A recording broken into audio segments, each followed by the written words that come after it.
Hi, I'm Judy Crowell. Welcome to Get Fit with Judy. I've been meaning to do this for a long time, and I've put it off, and now I've accumulated quite a lot of questions pertaining to fitness, pertaining to weight loss, pertaining to try to do workarounds. What do you do about it, and how can you still exercise?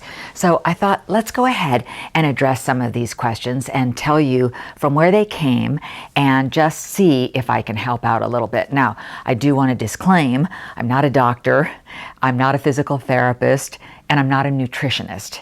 I work out and I do a lot of training, and I've been certified as a personal fitness trainer a couple of different times.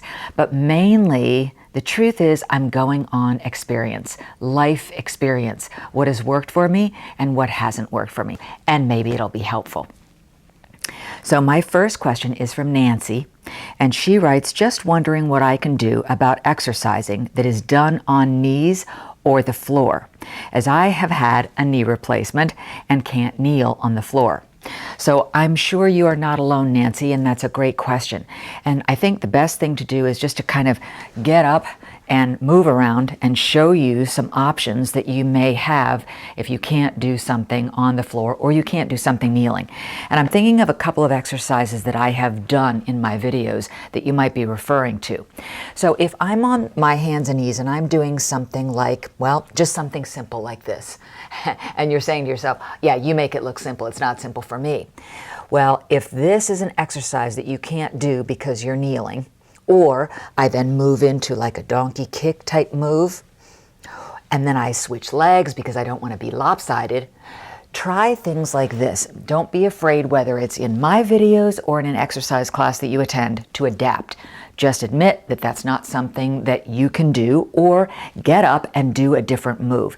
Even if you just keep moving throughout the class or the video, you're still getting your heart rate up and you're still burning calories and you're still benefiting from the toning and strengthening that I'm doing.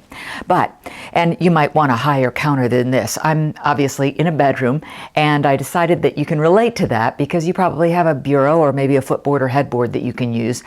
But just stand up and you can do the same move. So take yourself from being in a horizontal position to being in a vertical position. And that same move would become, put the leg back and just lift and lower and lift and lower, right? So you're still kind of slightly bending the standing leg, but you're doing the same move, and you're actually still working the same body part that we are by kneeling on the ground. And even when it comes to the donkey kick, now if this is something that is painful for your knee, don't do it. I always say you want to challenge, you don't want to tweak, because it's the tweaking motion that will keep you from being able to be consistent with your exercising, because you don't want to injure yourself. So even with something like going, if I were on the floor and I were doing something like this, where I've done this before because I really like this move, it's all about variety. So I'm crisscrossing in the back and then straightening out, or I'm bending my knee and crossing in the back and coming up, crossing in the back and coming up. Take it from the horizontal position to the vertical position, and you can do the same thing. Remember to bend the standing leg so that you're not putting any strain on your back, but then come up, cross over, come up, cross over, come up, cross over, come up, cross over. So those might be little adaptations that you can do for yourself if that works. And if it doesn't, then all you need to do is stand and march in place, or do some side bends. Just keep your body moving. Okay, so I hope that helps a little bit. So Sue says, one health question I have for your video would be any suggestions on how to do certain exercises while dealing with vertigo. Mine is benign positional vertigo, which is made worse by either lying flat on my back or quickly moving my head from side to side. And when I do cardio, it doesn't usually affect it, but anything on the floor can be very challenging. So, Sue, I would pretty much give you the same advice that I just gave Nancy.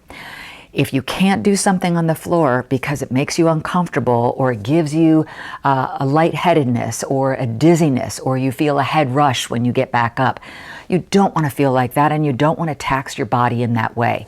But by getting up and doing the moves as you're standing, whether it's the side moves this way, or I was even thinking about some other moves that if you were trying to do something for your abs, for instance, and we're on the floor doing sit-ups, you can do things like find that bureau again.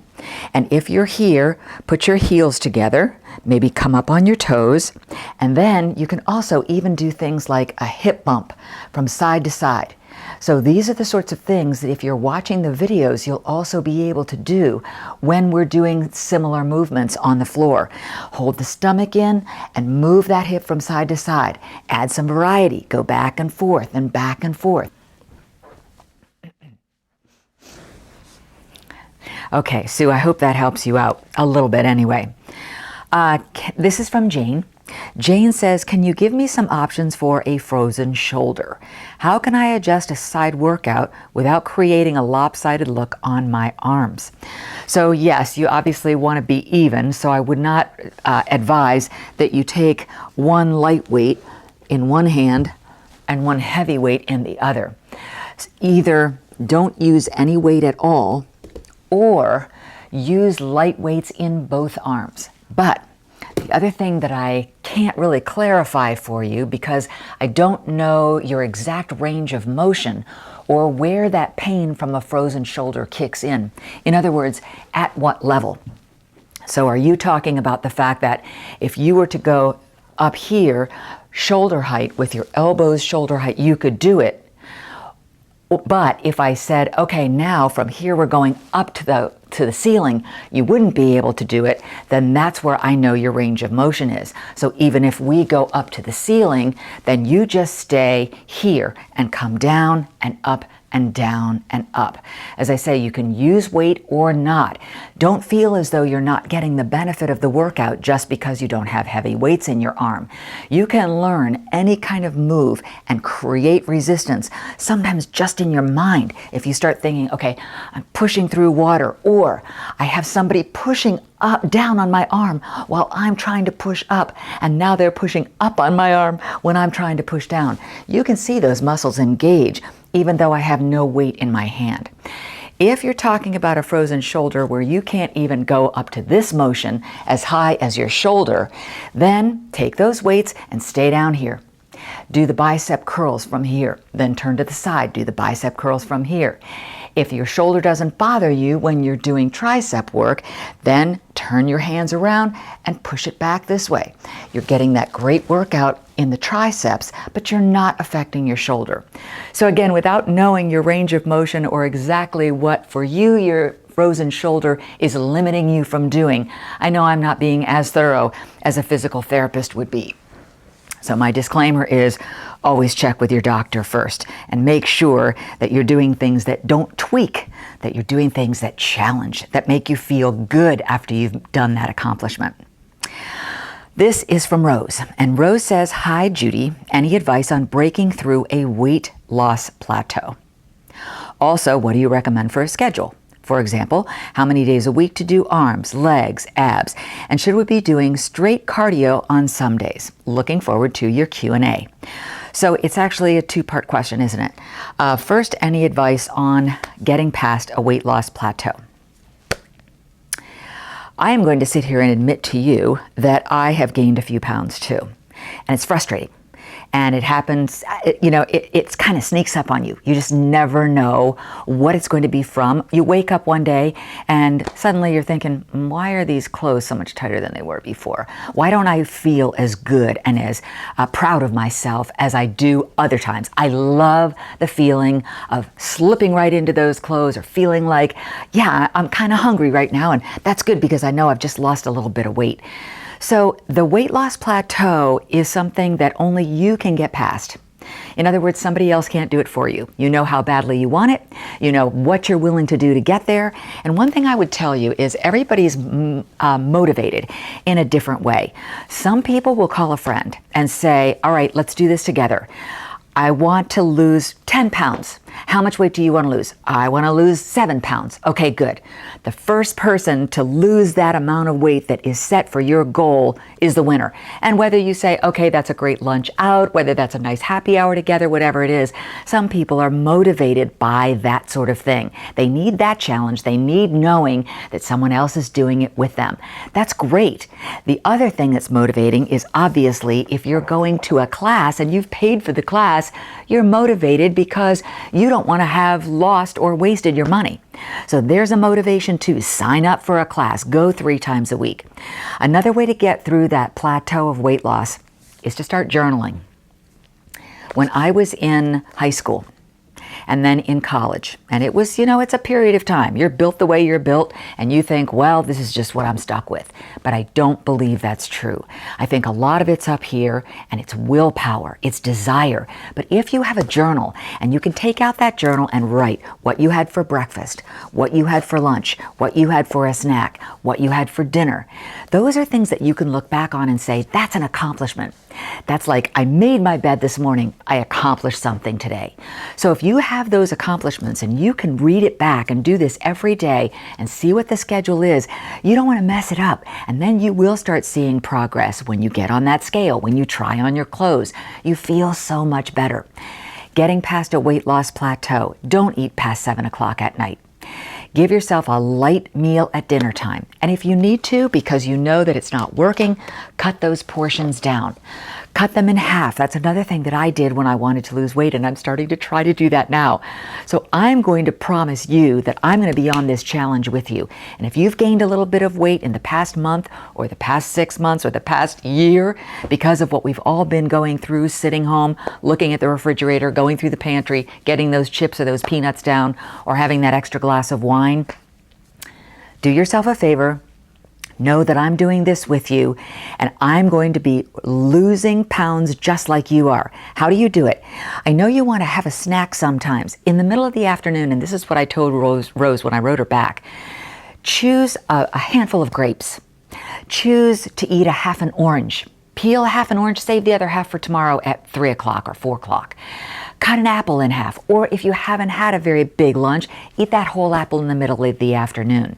You're doing yourself a favor, you're not starving your body, you're giving it a little bit of substance to work on, and that'll tide you over until your light meal at dinner. Also, if you go to bed, and I can hear it now, I've got a growling tummy, I just had an apple before I turned on the cameras. I like that feeling after a while of going to bed a little bit hungry. Don't give in to that urge to get up and go get some chips or those peanuts or just another piece of cheese. Turn that light off, go to bed. The next morning, you will say, again, another accomplishment, another check mark. I did it. And then you get through that day and you've treated yourself along the way to you know the right things to eat. And then the next day you feel the same way. And before you know it, you really don't even need that journal anymore because it's so automatic. But I will tell you, it's a lifestyle. It's not just a challenge that'll get you to that weight loss level or that number on a scale that you want.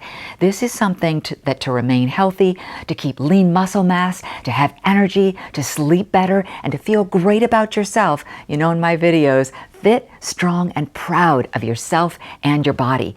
And that's a way to live happy with a smile on your face. So that was a very long-winded answer. I hope that helped you, Rose. Okay, let's hit another one. Judy, I need help tightening my apron abdomen. She says, I need help tightening up my apron abdomen. Is there anything that works on that?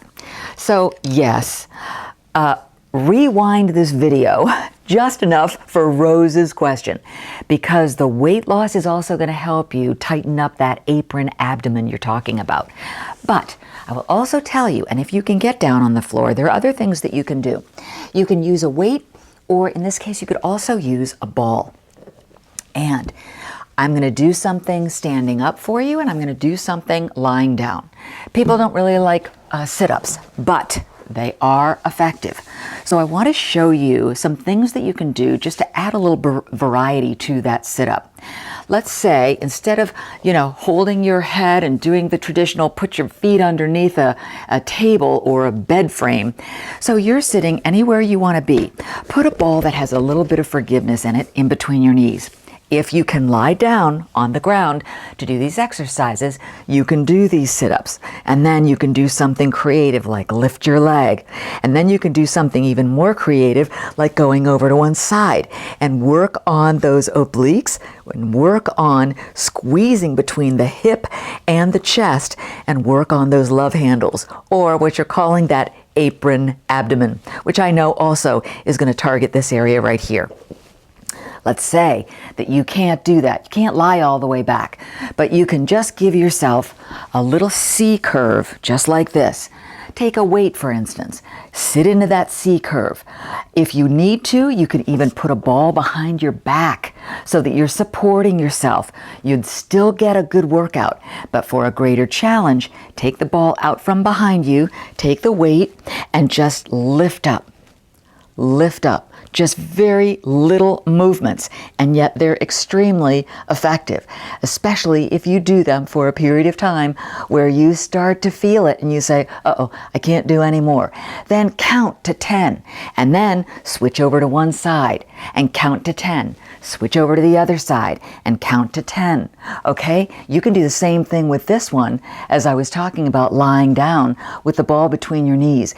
These are all very little things, but they're very effective at challenging those muscles that are getting a little bit droopy. Okay, so that is one response for those that apron abdomen. Let's see if I've got one more here that I can address for you. Okay, I know you said that one of the exercises strengthens calves, but do you have any exercises to lose weight in the calves? And this is from Sissy. Sissy, I've been hanging on to this question for a while. She said, I carry a lot of weight in my calves. I have been walking on a treadmill. Bravo, because that's excellent. First of all, it's excellent for getting your heart rate up. Second of all, it's excellent for giving your body good blood flow and circulation. So keep that up. But here are some things that are very simple that you might want to do, even if you're just sitting and watching TV. If you take your legs and you're sitting like this, come up on your toes and come down. Come up on your toes and down. Tighten that stomach at the same time. Just because you're doing a seated chair workout doesn't mean that you're not benefiting from it. And this is also working those calves in order for you to lift those heels up off the floor. Another thing you can do, and I'm not going to lie on the bed, but let's say I was lying on the bed. If you're sitting up on the bed, you can also do point and flex exercises with your feet. What is having to engage in order for you to do that? Your thighs are engaged and your calves are engaged. So do those muscle exercises to strengthen and tone those calves. The other thing I would also tell you, and actually this is advice for anybody who's watching, don't fool yourself into thinking that some of those aches and pains don't come from carrying too much weight around. Sissy, part of your issue with your calves is undoubtedly hereditary. I have issues too that I say, okay, well, directly comes straight from the family lineage. I wish I had thicker hair. I wish I was taller. I wish. So some of what you're dealing with, even with the size of your calves, is hereditary. But there are things that you can do, which is what I've talked about, to kind of strengthen, tone, define, and slenderize those legs. It just all depends on your discipline. How bad do you want it? Lose some pounds, do some of these exercises, keep walking on that treadmill, and you will slim down those calves. And you'll probably find you slim down a whole lot of other things too. Thank you for your questions. That was so helpful, and I hope that my answers kind of address some of the things that were on your mind. If you have other questions or comments, leave them below in the comments section. I love to read them. You know I read every single one. I don't have an assistant who does it for me, and I'll do the best I can in a future question and answer video to get to all of them. Thank you so much for watching Get Fit with Judy. Be sure to subscribe to the channel so that you don't miss any of the videos that I come out with. In fact, now that I've got the lights and cameras all set up, it's time for me to do an arm workout, so that's coming next. Have a great day.